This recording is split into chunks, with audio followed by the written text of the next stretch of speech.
Olá pessoal, bem-vindos a mais uma aula de botânica. Neste momento nós iremos discutir a respeito do grupo das gimnospermas, ok? Então até agora nós vimos o grupo das briófitas e das pteridófitas e nós vimos que as briófitas eram plantas avasculares, ok? Eram plantas que apresentavam o gametófito como sendo a sua fase dominante. Depois nós passamos para as pteridófitas, que já eram plantas que dependiam da água para a reprodução também, mas já eram plantas vasculares. As gimnospermas, pessoal, nós podemos dizer que são necessariamente as primeiras plantas a invadir o ambiente terrestre de uma forma mais generalista, porque além delas serem plantas vasculares e de apresentarem os tecidos condutores de seiva, elas independem completamente da água para se reproduzir, ok? Então, nestas plantas gimnospermas, nós temos o surgimento das sementes, tá? Então, esta é uma inovação evolutiva extremamente importante para as gimnospermas, porque a presença das sementes favorece a dispersão desses organismos, permitindo que eles invadam novos ambientes, ok? Bom, gimnospermas, pessoal, basicamente quer dizer sementes nuas, ok? Gímeno quer dizer nua, gímeno quer dizer nua, e espermas quer dizer estruturas reprodutivas, ok? Então está envolvido com o processo de reprodução, ou seja, estruturas reprodutivas nuas. O que nós queremos dizer com estruturas reprodutivas nuas? Nas angiospermas, pessoal, nós sabemos que há a presença de um fruto protegendo a semente. As gimnospermas não apresentam este fruto, então nós dizemos que essas sementes são nuas, ok? Então espermas aqui quer dizer sementes, tá, que está envolvido com o processo de reprodução, ok? Bom, pessoal, o grupo das gimnospermas é um grupo já bastante diverso. Ele é formado por algumas famílias aqui, né, que estão representadas por alguns indivíduos aqui. Aqui, pessoal, nós temos o pinus, né, que são os famosos pinheiros americanos, ok? Então eles são os pinheiros americanos. Então este é um dos representantes, tá? Obviamente, esta espécie aqui, Pinus, ela é encontrada como planta nativa, né, mais da região do norte, né, das Américas, na América do Norte, Estados Unidos. Aqui nós temos uma Araucaria angustifolia, okay, que é o nome científico do nosso pinheiro, né, do pinheiro brasileiro. Só que este pinheiro ele não é encontrado naturalmente em todo o Brasil. Aqui ele é encontrado principalmente nas regiões sul, né? Bem característico das regiões do Paraná. E também é característico de climas de altitude, como por exemplo o Campos do Jordão. Em Campos do Jordão a gente encontra bastante dessas espécies aqui, que são espécies mais adaptadas a climas frios. Okay? As gimnospermas, de modo geral, são plantas mais adaptadas a regiões temperadas, onde nós temos condições climáticas não tão quentes, ok? Por isso ela é encontrada principalmente na Europa, no norte dos Estados Unidos e na região sul do Brasil, certo? Bom, então estes são dois representantes. Nós temos aqui, pessoal, um representante das gimnospermas, que é o maior ser vivo que nós conhecemos, ok? Que são as sequoias. Tem a grande floresta das sequoias gigantes nos Estados Unidos também, né, no norte dos Estados Unidos, tá, que são árvores extremamente grandes, ok? Maior, por exemplo, do que uma baleia azul, que seria o maior vertebrado que a gente conhece. E aqui a gente tem um outro representante, né, que é caracterizado mais como plantas ornamentais, que são as cícadas, ok? Então esses quatro grupos aqui são dos principais representantes dentro do grupo das gimnospermas, tá?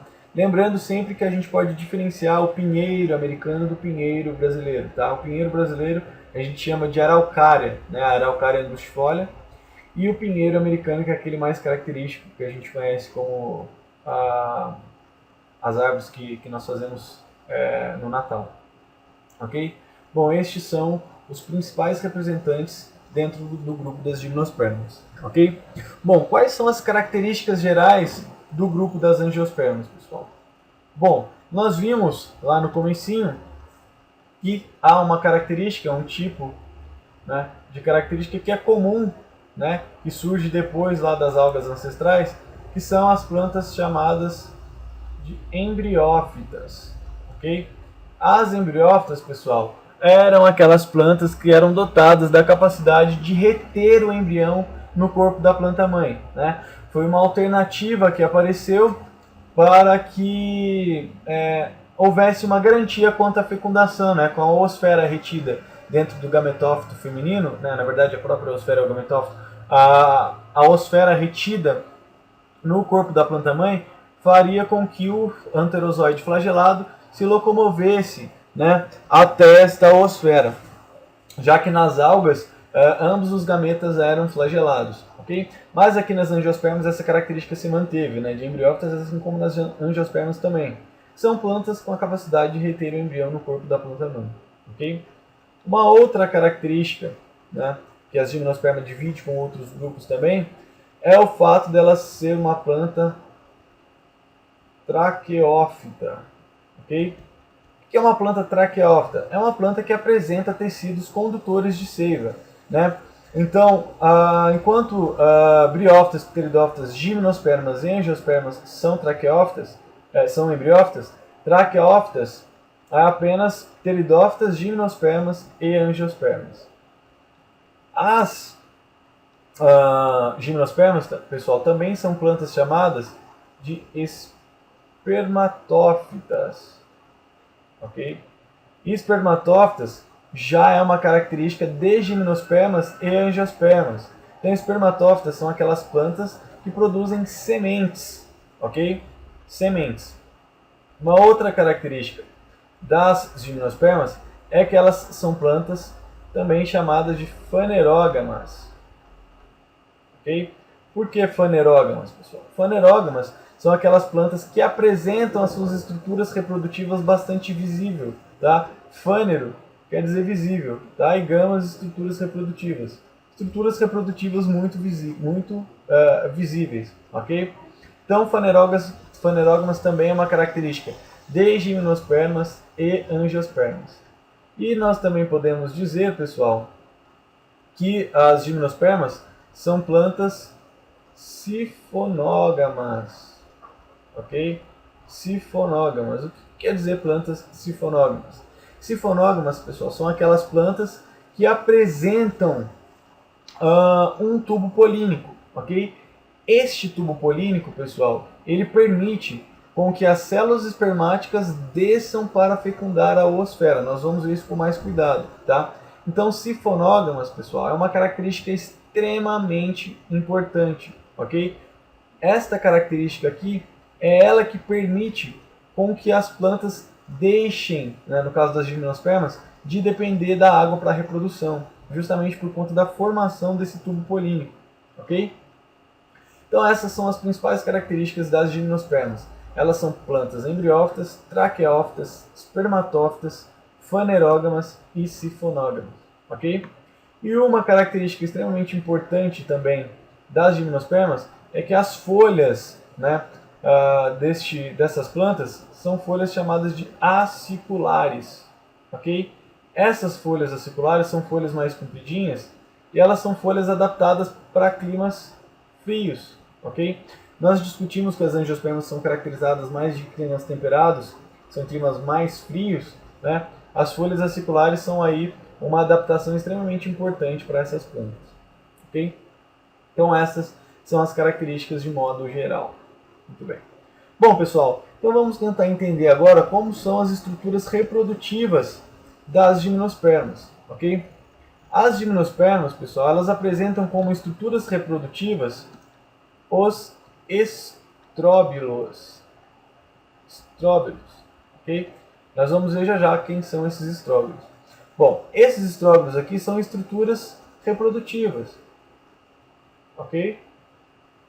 E essas plantas, elas apresentam uma outra característica importante que surgiu lá nas pteridófitas, nos grupos mais derivados das pteridófitas, como a selaginella, por exemplo, que são plantas que apresentam heterosporia, ok? Heterosporia é a capacidade de produzir dois gametas diferentes. Na verdade, não dois gametas, duas estruturas reprodutivas diferentes, tá? Dois esporos diferentes, vamos dizer assim. Ok? Então, nós vamos encontrar um megásporo e um micrósporo. Ok? Este megásporo, pessoal, e este micrósporo são as estruturas que darão origem aos gametófitos masculino e feminino, tá? O megásporo, pessoal, é feminino, ok? E o micrósporo é masculino. A gente vai entender como eles são constituídos, ok? Então esses estróbilos aqui, pessoal, que são estruturas reprodutivas, eles são folhas modificadas, ok? Essas folhas modificadas, elas estão mais na estrutura superior dos ramos caulinários, né? Então o caule está aqui, né? Ele emite os seus ramos caulinários aqui, e aqui na estrutura mais superior, né, a gente vai encontrar os estróbilos, tá? Aqui na estrutura superior dos ramos caulinários, ok? Então nós vamos encontrar um megastróbilo, ok? E nós vamos encontrar um microstróbilo, tá? Aqui estão juntando, né? Tá tendo uma aglutinação das duas palavras, de mega com estróbilo. E aí fica megastróbilo e microstróbilo. Estes megastróbilos aqui, pessoal, eles têm algumas características que nós vamos discutir agora no ciclo reprodutivo das gimnospermas.